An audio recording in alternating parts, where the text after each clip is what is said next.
Yeah, I mean, every time something happens, every time there's some media, every time there's some negativity, it's a call for solidarity. It's a call for people to come together. And I often get asked the question, how best do we as a community, we as a nation, deal with an issue, a situation like this, whether it's something in our own backyard or whether it's something abroad or internationally happening and it's all over the media. And my response is usually the same, and it will always be the same.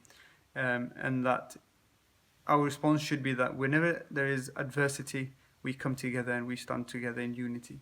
Whenever there is hatred, we respond with love. Whenever there is hardship, we respond with coming together and working hard to help one another. And this situation is no different.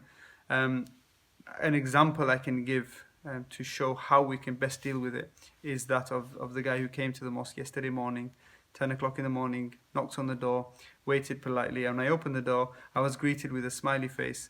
A gentleman introduced himself.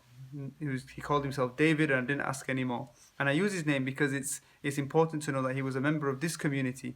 And he said that I felt the need to come to speak to you and just to say that if there is any backlash, if there is any anti-social, anti-Muslim kind of negative behavior, it's not in my name, and we are part of your community, you are part of our community. And I felt that it was a nice thing to do.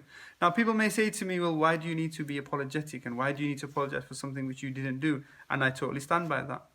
We shouldn't necessarily need to say anything.